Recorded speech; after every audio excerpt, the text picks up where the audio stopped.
ಯಾರಿಗೆ ಮುಕ್ತಿ ಮೋಕ್ಷ ಪ್ರಯತ್ನ ಮಾಡ್ತಾರೋ ಅವರು ಈ ಸಾಧನೆಯನ್ನೇ ಕಲ್ತು ಮಾಡಬೇಕು. ಇದನ್ನೇ ಬ್ರಹ್ಮವಿದ್ಯೆ ಅಂತ ಹೇಳ್ತೀವಿ.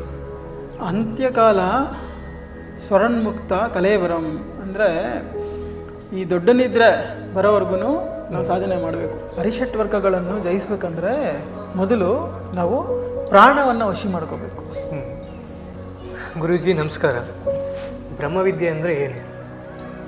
ಬ್ರಹ್ಮವಿದ್ಯೆ ಅಂತಂದರೆ ಯಾವುದೇ ಮಂತ್ರ ಅಲ್ಲ, ತಂತ್ರ ಅಲ್ಲ, ಸ್ವತಃ ಸಿದ್ಧವಾಗಿ ನಮ್ಮ ಒಳಗಡೆನೆ 24 ಗಂಟೆಗಳಿಗೆ 21,600 ಬಾರಿ ನಡೀತಾ ಇರುತ್ತೆ.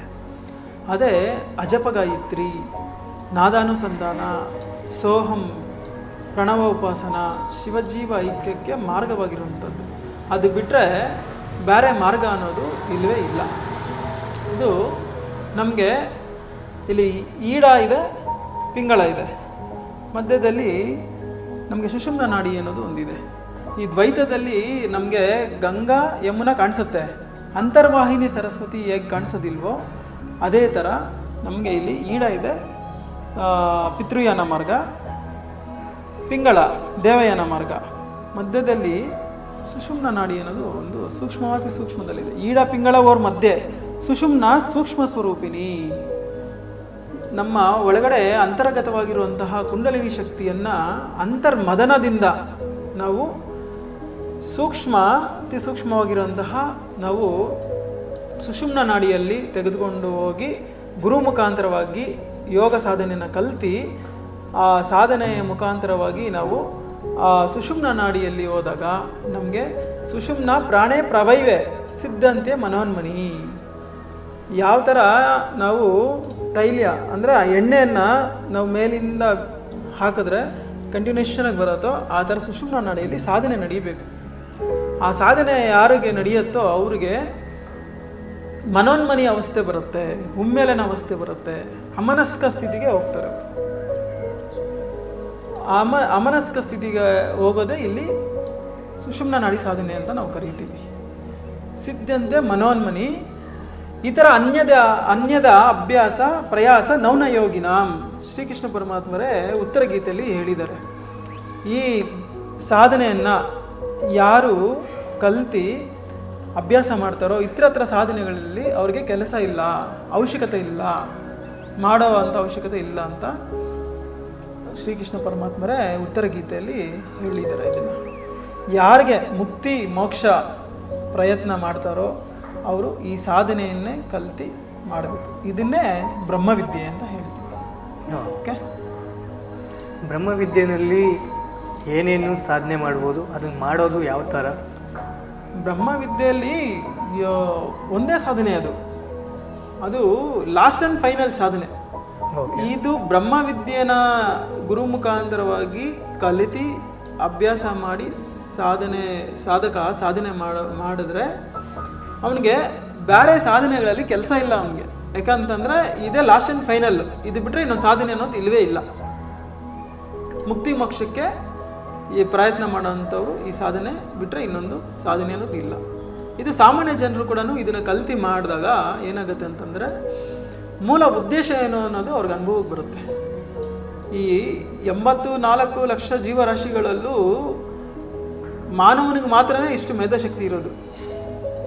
ಇನ್ನು ಎಲ್ಲ ಪ್ರಾಣಿಗಳಿಗೂ ನಮಗೂ ಹಸಿವು, ನಿದ್ದೆ, ಮೈದುನ ಕ್ರಿಯೆ, ಸಂತಾನೋತ್ಪತ್ತಿ ಇದೆಲ್ಲನೂ ಈಕ್ವಲ್ ಆಗಿದೆ, ಸರಿಸಮಾನವಾಗಿದೆ.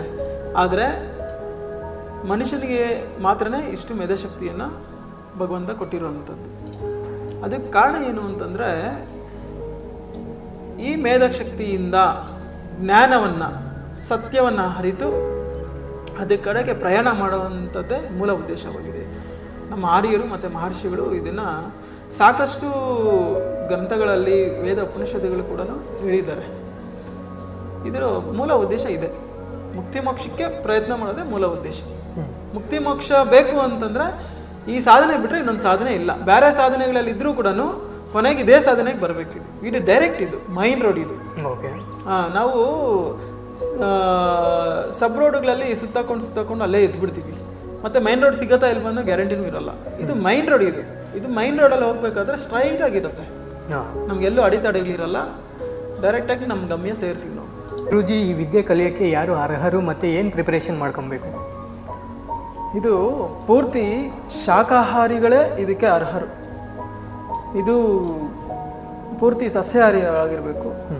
ಯಾವುದೇ ಮಾಂಸ ಆಗಲಿ ಅಥವಾ ಮದ್ಯಪಾನ ಆಗಲಿ, ಧೂಮಪಾನ ಆಗಲಿ, ಮತ್ತು ಈ ಮರದ ಪುಡಿಗಳು, ಅಡಿಕೆ ಪುಡಿಗಳು ಇವೆಲ್ಲ ಹಾಕ್ತಾರಲ್ಲ, ಸೊ ಇದನ್ನೆಲ್ಲ ಹಾಕೋಂಥವ್ರಿಗೆ ಈ ವಿದ್ಯೆನ ಹೇಳ್ಕೊಡ್ಬಾರ್ದು ಅಂತ ಗುರುಗಳೇ ಆರ್ಡರ್ ಹಾಕಿಬಿಟ್ಟಿದ್ದಾರೆ. ಅಂದರೆ ಇವಾಗ ನಾನು ಮುಂಚೆ ಆಗ್ತಿದ್ದೆ, ಇವಾಗ ಕಲಿಬೇಕಾದ್ರೆ ನಾನು ಹಾಕಲ್ಲ ಅಂಥವ್ರು ಮಾಡ್ಬೋದು. ಈಗ ಕಲಿಬೇಕು ಅಂತಂದರೆ ಇದನ್ನೆಲ್ಲ ಬಿಟ್ಟಿರಬೇಕು. ಓಕೆ. ಮುಂಚೆ ಇದ್ದರೂ ಕೂಡ ಇವಾಗ ಯಾಕಂದರೆ ನಾವು ಮಾಡೋದು ಇಲ್ಲಿ ಪ್ರಾಣವಿದ್ಯೆ, ಪ್ರಾಣದ ಜೊತೆಯಲ್ಲಿ ನಾವು ಇಲ್ಲಿ ಸಾಧನೆ ಮಾಡ್ತಾ ಇರ್ತೀವಿ. ಅದಕ್ಕೆ ಈ ದೇಹವನ್ನು ಪರಿಶುದ್ಧವಾಗಿ ಇಟ್ಕೊಂಡಿರ್ಬೇಕು. ಸರಿ. ಯೇಸು ಪ್ರಭುಗಳು ಕೂಡ ದೇಹವನ್ನು ಹಾಳು ಮಾಡುವವನು ಪಾಪಿ ಅಂತ ಹೇಳ್ತಾರೆ. ದೇಹವನ್ನು ದೇಹೋ ದೇವಾಲಯ ಜೀವೋ ಸನಾತನಃ. ದೇಹ ಅಂದರೆ ದೇವಾಲಯ ಯಾವ ಥರ ಸ್ವಚ್ಛವಾಗಿ ಇಟ್ಕೊತೀವಿ ಆ ಥರ ನಾವು ಸ್ವಚ್ಛವಾಗಿ ಇಟ್ಕೊಂಡ್ರೆ ಅಲ್ಲಿ ಆ ಪ್ರಾಣ ಅನ್ನೋದು ಅದು ಇರುತ್ತೆ. ಈ ಪಂಚವಾಯುಗಳಲ್ಲಿ ಒಂದು ವಾಯು ಹೆಚ್ಚು ಕಮ್ಮಿ ಆದರೂ ಆ ಪ್ರಾಣ ಪಕ್ಷಿ ಅನ್ನೋದು ಹಾರೋಗ್ಬಿಡುತ್ತೆ, ಇರಲ್ಲ. ಅದಕ್ಕೋಸ್ಕರ ನಾವು ದೇಹನ ಶುದ್ಧವಾಗಿ ಇಟ್ಕೋಬೇಕು. ದೇಹನ ನಾವು ಹಿಂಸೆ ಕೊಡಬಾರ್ದು, ಅದಕ್ಕೆ ಬೇಡದೇ ಇರೋದೆಲ್ಲ ಹಾಕಿ ಅದನ್ನು ಹಾಳು ಮಾಡಬಾರ್ದು. ಅಲ್ಲಿ ನಾವು ಪೂರ್ತಿಯಾಗಿ ಮತ್ತು ಕ್ಷಾರ ಖಾರಗಳು ಕಮ್ಮಿ ಇರಬೇಕು, ಉಪ್ಪು ಖಾರಗಳು, ಮತ್ತು ನಾವು ತಿನ್ನೋವಂಥ ಪದಾರ್ಥಗಳು ಅದು ನ್ಯಾಚುರಲ್ ಆಗಿರಬೇಕು, ಆದಷ್ಟು ಪ್ರಕೃತಿ ಸಹಜವಾಗಿರಬೇಕು. ಸರಿ. ಅಲ್ಲಿ ಇಲ್ಲ ಅಂತಂದರೆ ದೇಹ ನಿಮ್ಗೆ ಸಪೋರ್ಟ್ ಮಾಡಿಲ್ಲ, ಸಾಧನೆ ಎಲ್ಲಿಂದ ಮಾಡ್ತೀರಾ? ಆಗಲ್ಲ. ಯಾಕಂತಂದರೆ ಇಲ್ಲಿ ಅದು ತುಂಬ ಮುಖ್ಯ. ಇಲ್ಲಿ ನಮ್ಮ ದೇಹವನ್ನು ನಾವು ಸ್ವಚ್ಛವಾಗಿ ಇಟ್ಕೋಬೇಕು, ಆವಾಗ ನಾವು ಸಾಧನೆಗೆ ಅರ್ಹರಾಗ್ತೀವಿ. ಸರಿ. ಆ ಸಾಧನೆ ಶ್ರೀಕೃಷ್ಣ ಪರಮಾತ್ಮ ಕೂಡ ನಾಸತೋ ವಿದ್ಯಿತ ಭವೋ ನಾಭವೋ ವಿದ್ಯಿತೆ ಸತಃ ಉಭಯೋರಂತಪಿ ಅಂತೇಳಿ ಭಗವದ್ಗೀತೆಯಲ್ಲಿ ಹೇಳಿದ್ದಾರೆ. ಅಂದರೆ ಅರ್ಜುನ ಯುದ್ಧ ಮಾಡಬೇಕಾದ್ರೆ ಇಲ್ಲಿ ನಮ್ಮ ತಾತ ಮಾವನವರು ಅವರು ಎಲ್ಲರೂ ಇದ್ದಾರೆ, ಬಂಧು ಬಳಗ. ನಾನು ಅವ್ರನ್ನ ಸಾಯಿಸಿದ್ರೆ ಅವರು ಸತ್ತೋಗ್ಬಿಡ್ತಾರಲ್ಲ, ನಾನು ಹೆಂಗೆ ಸಾಯಿಸೋಕ್ಕಾಗತ್ತೆ ಅಂತ ಪ್ರಶ್ನೆ ಮಾಡಿದಾಗ ಸ್ವಾಮಿ ಏನು ಹೇಳ್ತಾನೆ ಅಂದರೆ, ಅರ್ಜುನ, ಈ ಪ್ರಾಣ ಒಂದು ಗಿಡಕ್ಕೆ ಹುಟ್ಟಿರೋ ಎಲೆ ಇದ್ದಂಗೆ ಯಾವಾಗ ಬೇಕಾದರೂ ಉದುರೋಗ್ಬೋದು, ಗ್ಯಾರಂಟಿ ಇಲ್ಲ. ಆದರೆ ಅವಾನಾಶಿಯಾಗಿರುವಂಥ ಆತ್ಮ ಒಂದಿದೆ, ಆ ಆತ್ಮನ ಯಾರೂ ಅದನ್ನು ನೀರಿಂದ ಅದನ್ನು ಮುಳುಗ್ಸೋಕ್ಕಾಗಲ್ಲ, ಬೆಂಕಿಯಿಂದ ಸುಡೋಕ್ಕಾಗಲ್ಲ, ಯಾವುದೇ ಬಾಣಗಳಿಂದ ಛೇದಿಸೋಕ್ಕಾಗೋದಿಲ್ಲ. ಸೊ ಅದು ಅವಿನಾಶಿಯಾಗಿರುವಂಥದ್ದು. ನೀನು ಸಾಯಿಸ್ತಾ ಇರೋದು ಬರೀ ದೇಹನಷ್ಟೇ, ಆತ್ಮ ಯಾವಾಗಲೂ ಚಿರ, ಅದನ್ನಲ್ಲ. ಈ ನೀನು ಸಾಯಿಸ್ತೇ ಇರಲಿ, ಅವ್ರ ಟೈಮ್ ಬಂದಾಗ ಅವ್ರು ಸತ್ತೋಗ್ತಾರೆ. ಓಕೆ. ಇವಾಗ ನೀನು ಈ ಕೆಲಸ ಮಾಡೋದ್ರಿಂದ ಯಾವುದೇ ಅಪೇಕ್ಷೆಗಳಿಲ್ಲದೆ ಫಲಾನುಫಲಗಳು ಬಯಸದೆ ನೀನು ಮಾಡೋದ್ರಿಂದ ನೀನು ಕರ್ಮಕ್ಕೆ ನೀನು ಸಿಕ್ಕಾಕೊಳೋದಿಲ್ಲ. ನೀನು ಮಾಡು ಅಂತ ಹೇಳಿದ್ರಲ್ಲ ಶ್ರೀಕೃಷ್ಣ ಪರಮಾತ್ಮರು. ಸೊ ಆ ಥರ ಅವಿನಾಶಿಯಾಗಿರೋಂಥ ಆತ್ಮ ಅದು ನಾವು ಈ ದೇಹದಲ್ಲಿ ಇದ್ಕೊಂಡು ಅದನ್ನು ನಾವು ಊರ್ಧಗತಿಗೆ ತಗೊಂಡೋಗ್ಬೇಕು. ಆ ಪ್ರಯತ್ನನೇ ಇಲ್ಲಿ ನಾವು ಮಾಡೋದು. ಅಂದರೆ ಅದನ್ನು ಯಾವ ಥರ ಹೇಳ್ಕೊಡ್ತೀರ? ಅದನ್ನು ನಾವು ಇಲ್ಲಿ ಯೋಗ ಸಾಧನೆ ಮುಖಾಂತರವಾಗಿ ಈ ಕಿರುನಾಲಿಗೆ ಇದೆಯಲ್ಲ ಅಲ್ಲಿಂದ ಮೇಲಕ್ಕೆ ನಾವು ಸುಷುಮ್ನ ನಾಡಿಯಲ್ಲಿ ಪ್ರಾಣ ಅಂತರ್ಗತವಾಗಿರುವಂತಹ ಕುಂಡಲಿನಿ ಶಕ್ತಿಯನ್ನು ಅಂತರ್ಮದನವನ್ನು ಮಾಡ್ತಾ ನಾವು ತಗೊಂಡೋಗಿ ಸಾಧನೆಯನ್ನು ಮಾಡ್ತೀವಿ. ಓಕೆ. ಗುರೂಜಿ, ಈ ಬ್ರಹ್ಮವಿದ್ಯೆನ ಅಭ್ಯಾಸ ಮಾಡೋದ್ರಿಂದ ನಮಗಿರುವಂಥ ದೈಹಿಕ ತೊಂದರೆಗಳನ್ನ ನಿವಾರಣೆ ಮಾಡ್ಕೊಬೋದು? ನಾವು ಖಂಡಿತ ಮಾಡ್ಕೋಬೋದು. ಯಾಕಂದರೆ ಇಲ್ಲಿ ಅಂತರ್ಗತವಾಗಿರುವಂತಹ ಪ್ರಾಣಶಕ್ತಿಯನ್ನು ನಾವು ಇಲ್ಲಿ ಏನು ಮಾಡ್ತೀವಿ, ಅಂತರ್ಮದನವನ್ನು ಮಾಡ್ತೀವಿ, ಚರ್ನಿಂಗ್ ಮಾಡ್ತೀವಿ. ಇಲ್ಲಿ ಈ ಪ್ರಾಣಶಕ್ತಿಯನ್ನು ನಿದ್ರಾಸ್ಥಿತಿಯಲ್ಲಿರುತ್ತೆ, ನಿದ್ರಾಸ್ಥಿತಿಯಿಂದ ಸ್ವಪ್ನ ಸ್ಥಿತಿಗೆ, ಸ್ವಪ್ನ ಸ್ಥಿತಿಯಿಂದ ನಮಗೆ ಜಾಗೃತ ಸ್ಥಿತಿಗೆ, ಜಾಗೃತಿಯಿಂದ ತುರಿಯಕ್ಕೆ, ತುರಿಯ ಸ್ಥಿತಿಗೆ ಹೋದಾಗ ನಮಗೆ ಇದು ಹೇಳಿದ್ರೆ ಆಗುವಂಥದ್ದಲ್ಲ, ಇದು ಕ್ರಿಯೆ ಅನುಭವ. ಯಾರು ಜಾಸ್ತಿ ಈ ಅಂತರ್ಮದನವನ್ನು ಮಾಡ್ತಾರೋ ಪ್ರಾಣಶಕ್ತಿಯನ್ನು, ಅವರಿಗೆ ಏನಾಗುತ್ತೆ, ದೈಹಿಕವಾಗಿ ಇರುವಂಥ ಎಲ್ಲ ಸಮಸ್ಯೆಗಳು ನಿವಾರಣೆ ಆಗುತ್ತೆ. ಅದು ಯಾಕಂದರೆ ಇಲ್ಲಿ ಪ್ರತಿಯೊಂದು ದೈಹಿಕ ಸಮಸ್ಯೆ ಬರೋದು ನಮಗೆ ವಾತ ಪಿತ್ತ ಕಫಗಳಿಂದ. ಓಕೆ. ಇಲ್ಲಿ ಎಲ್ಲದಕ್ಕಿಂತ ಪ್ರಮುಖವಾಗಿ ಕಾಡುವಂಥದ್ದು ಕಫತತ್ವ. ಇಲ್ಲಿ ಏನಾಗುತ್ತೆ ಅಂದರೆ ಯೋಗ ಅಗ್ನಿ ದಗ್ಧ ಕರ್ಮ. ಯೋಗ ಅಗ್ನಿಯಿಂದ ಏನಾಗುತ್ತೆ, ಆ ಕಫತತ್ವನ ಕರಗಿಸುತ್ತೆ. ಓಕೆ. ಸಾಧನೆ ಮಾಡಬೇಕು, ಸಾಧನೆ ಮಾಡಿದ್ರೆ ಮಾತ್ರ ಸಾಧ್ಯ. ಮಾತಲ್ಲಿ ಹೇಳಿದ್ರೆ ಆಗೋದಲ್ಲ, ಕ್ರಿಯೆ ಅನುಭವ ಇದು. ಸಾಧನೆ ಮಾಡೋದು ಮಾತ್ರ ಸಾಧ್ಯ. ಸಾಧನೆ ಯಾರು ಜಾಸ್ತಿ ಮಾಡ್ತಾರೋ ಅವ್ರಿಗೆ ಯೋಗ ಅಗ್ನಿ ಏನು ಮಾಡುತ್ತೆ, ದಗ್ಧ ಮಾಡುತ್ತೆ, ಎಲ್ಲ ಕಫತತ್ವನ ಕರಗಿಸತ್ತೆ. ಅದು ಕರಗಿಸಿ ಏನಾಗುತ್ತೆ ಅಂದರೆ, ಇವಾಗ ಎಷ್ಟೋ ಜನಕ್ಕೆ ವೀಸಿಂಗ್ ಇರುತ್ತೆ, ಶ್ವಾಸಕೋಶಕ್ಕೆ ಸಂಬಂಧಪಟ್ಟಿರುವಂಥ ಸಮಸ್ಯೆಗಳಿರುತ್ತೆ, ಮತ್ತು ಆಸ್ಮಾ, ಹಾರ್ಟ್ ಅಟ್ಯಾಕ್ಸ್ ಆಗಿರ್ಬೋದು, ಅನೇಕವಾಗಿರುವಂಥದ್ದು. ಈಗ ನೋಡಿ, ಎಲ್ಲಿ ನೋಡಿದ್ರೂ ಹಾರ್ಟ್ ಅಟ್ಯಾಕ್ಸ್ ಇದೆ. ಹೌದು. ಈ ವಿದ್ಯೆ ಗುರು ಮುಖಾಂತರದಿಂದ ಕಲ್ತಿ ಇದನ್ನು ಅಭ್ಯಾಸ ಮಾಡೋದ್ರಿಂದ ಅವ್ರಿಗೆ ಹಾರ್ಟ್ ಅಟ್ಯಾಕ್ ಅನ್ನೋದು ಬರಲ್ಲ. ಯಾಕಂದರೆ ಇದು ಪುರಾಪ್ರೋಕ್ತಮಯಂ, ಆದಿಕಾಲದಿಂದ ಬಂದಿರೋಂಥದ್ದು. ಇವತ್ತು ಹೊಸ್ದಾಗಿ ಹೇಳೋದಕ್ಕೆ ಏನೂ ಇಲ್ಲ, ಎಲ್ಲ ನಮ್ಮ ಋಷಿಮುನಿಗಳು ಮಾಡಿ ಅವರ ಅನುಭವನ ನಮಗೆ ಹೇಳಿರೋಂಥದ್ದನ್ನು ನಮ್ಮ ಗುರುಗಳು ನಮಗೆ ಹೇಳ್ಕೊಟ್ಟಿದ್ದಾರೆ. ನಾವು ಅದನ್ನು ಮಾಡಿ ನಾವು ಅದನ್ನು ಪಡೆದಿದ್ದೀವಿ. ಈ ಥರ ಇದು ಕೂಡ ಅದನ್ನು ಕಲ್ತು ಪ್ರಯತ್ನ ಮಾಡೋದ್ರಿಂದ ಅವ್ರಿಗೂ ಲಾಭ ಅನ್ನೋದು ಇದ್ದೇ ಇರುತ್ತೆ. ದೈಹಿಕನೇ ಅಲ್ಲ, ಮನೋದೈಹಿಕವಾಗಿ ಇಲ್ಲಿ ಮಾನಸಿಕವಾಗಿ ಮತ್ತು ದೈಹಿಕವಾಗಿ ಎರಡೂ ರೀತಿಯ ಲಾಭಗಳು ಇಲ್ಲಿ ಸಿಗುತ್ತೆ.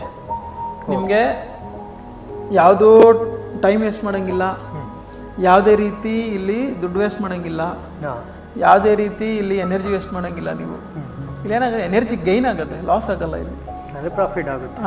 ಆವಾಗ ಏನಾಗುತ್ತೆ ಅಂದರೆ ಅವ್ರಿಗೆ ಆರೋಗ್ಯದಲ್ಲಿ ಬದಲಾವಣೆಗಳನ್ನು ಆಗೋದಂತೂ ಖಂಡಿತ ಹಾಗೆ ಆಗುತ್ತೆ. ಓಕೆ. ಅಂದರೆ ಅವ್ರಿಗಿರುವಂಥ ಕಾಯಿಲೆಗಳಿಂದ ಮುಕ್ತಿ ಸಿಗುತ್ತೆ. ಖಂಡಿತ ಸಿಗುತ್ತೆ, ಖಂಡಿತ ಸಿಗುತ್ತೆ. ಅದೇ ಕಂಟಿನ್ಯೂಟಿ ಇರಬೇಕು ಅದರಲ್ಲಿ, ಮಾಡೋದರಲ್ಲಿ ಮಾಡಬೇಕು. ಕ್ರಿಯಾನುಭವ ಅದೇ. ಅವರು ಏನಂದರೆ ಸಾಧನೆ ಮಾಡಬೇಕು, ಬೆಳಗ್ಗೆ ಸಾಯಂಕಾಲ ಸಾಧನೆ ಮಾಡೋದ್ರಿಂದ ಅವರಿಗೆ ಎಲ್ಲ ರೀತಿಯ ಮನೋದೈಹಿಕ ಸಮಸ್ಯೆಗಳಿಗೆ ಅವ್ರಿಗೆ ಹೀಲಿಂಗ್ ಆಗುತ್ತೆ. ಯಾಕಂದರೆ ನಮ್ಮ ಋಷಿಮುನಿಗಳು ತುಂಬ ದೀರ್ಘವಾಗಿ ಅವರು ಜೀವಿಸ್ತಿದ್ರು.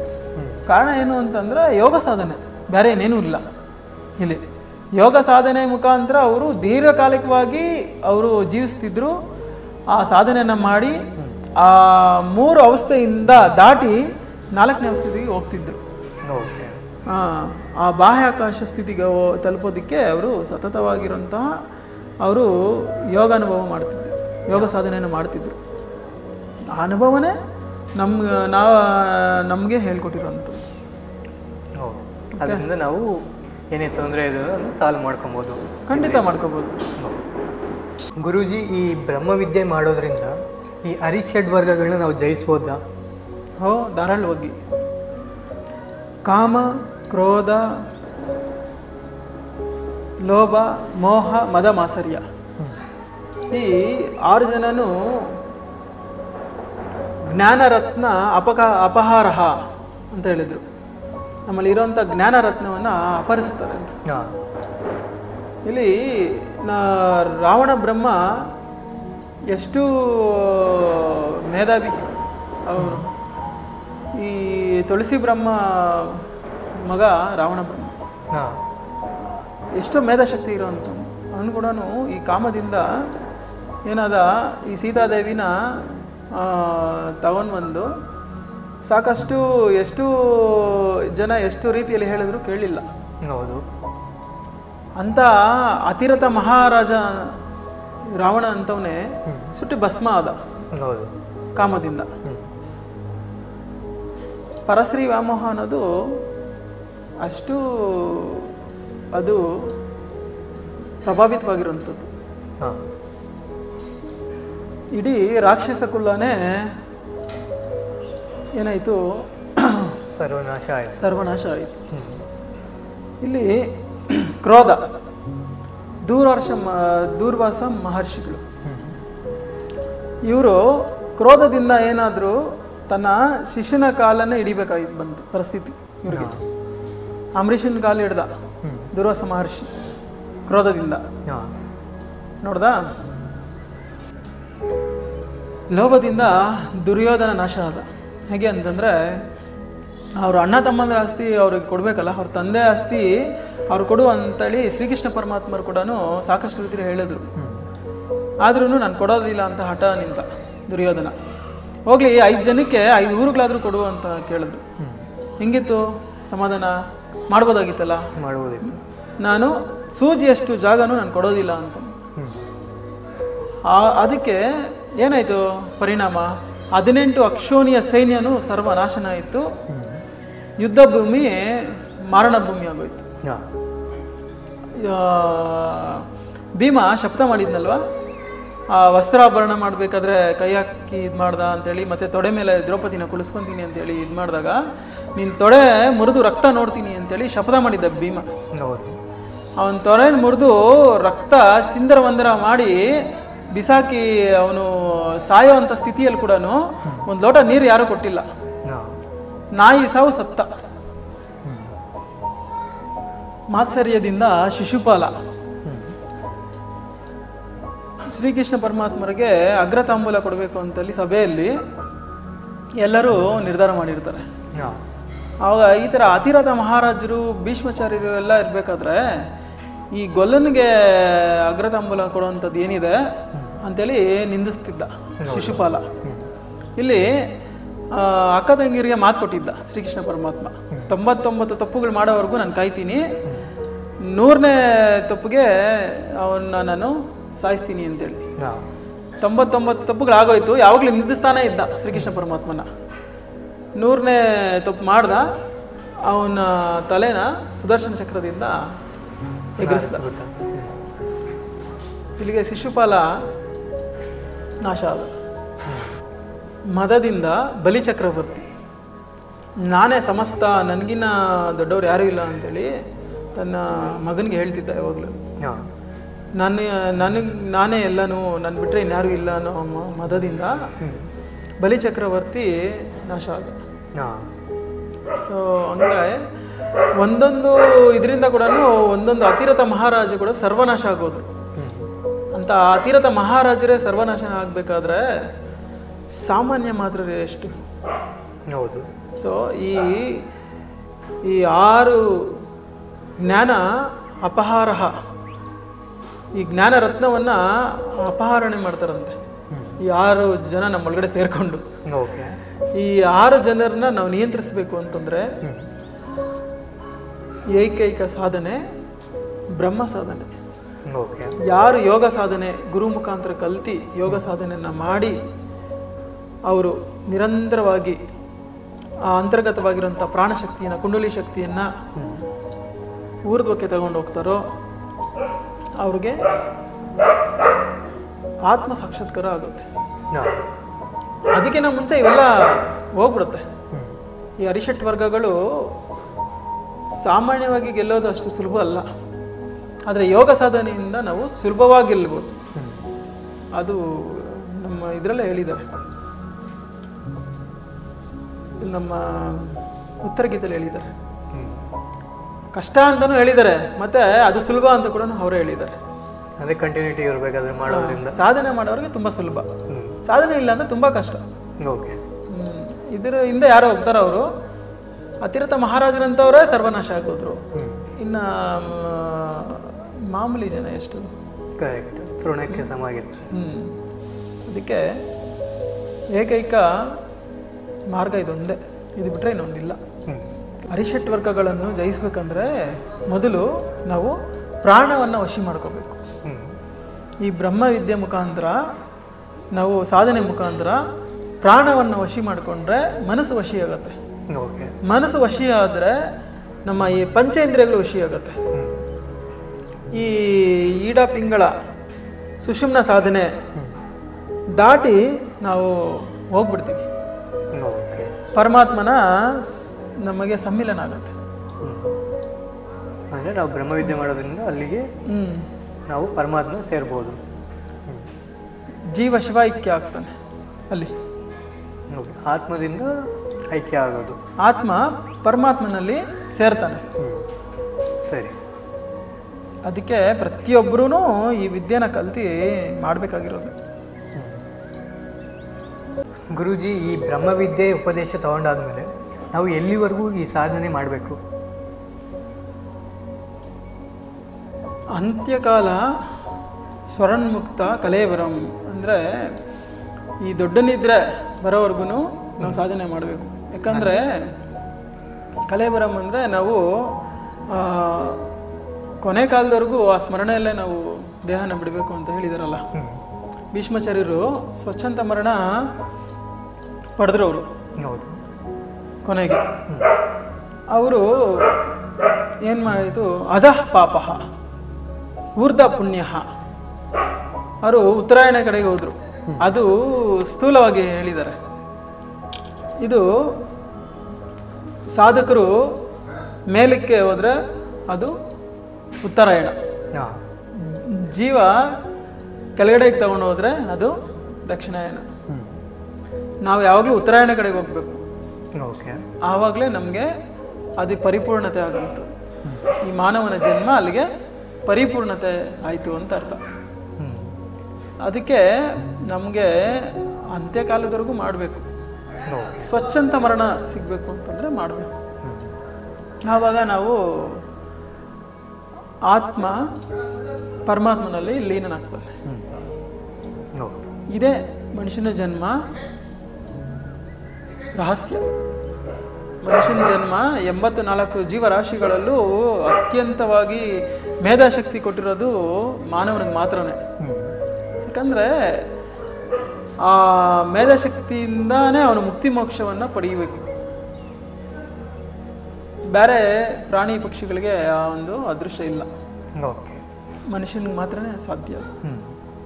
ಸೊ ಮನುಷ್ಯನ ಜನ್ಮ ಏನಕ್ಕೆ ಅಂತಂದರೆ ಮುಕ್ತಿ ಮೋಕ್ಷ ಕೊರಕೆ ಮನುಷ್ಯನ ಜನ್ಮ, ಬೇರೆದಕ್ಕಲ್ಲ.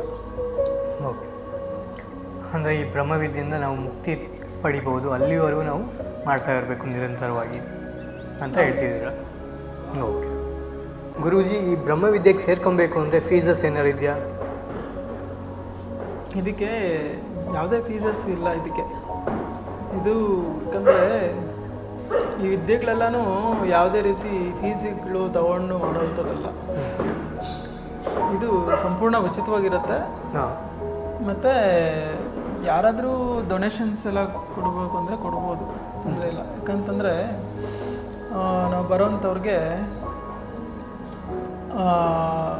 ವಸತಿ ಊಟವನ್ನು ಕೊಟ್ಟು ಯೋಗ ಸಾಧನೆಯನ್ನು ಕಲಿಸಿ ನಾವು ಕಳಿಸ್ತೀವಿ.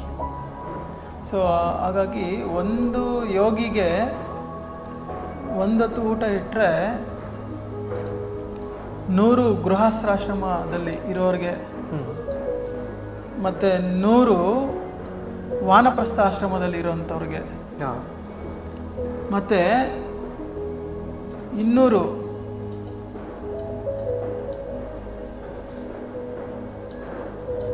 ಸನ್ಯಾಸಾಶ್ರಮದಲ್ಲಿ ಇರೋಂಥವ್ರಿಗೆ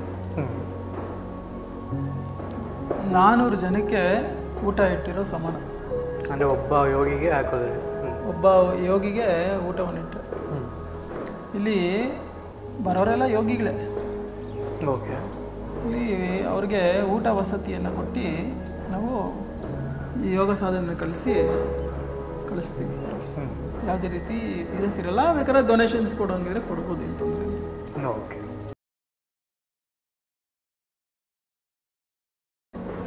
ಗುರೂಜಿ, ಇಷ್ಟೊತ್ತು ನಿಮ್ಮ ಅಮೂಲ್ಯವಾದ ಸಮಯ ನೀಡಿದ್ದಕ್ಕಾಗಿ ಹಾಗೂ ನಿಮ್ಮ ಜ್ಞಾನವನ್ನು ಹಂಚಿಕೊಂಡಿದ್ದಕ್ಕಾಗಿ ನಮ್ಮ ಪ್ರೇಕ್ಷಕರ ಕಡೆಯಿಂದ ಧನ್ಯವಾದಗಳು.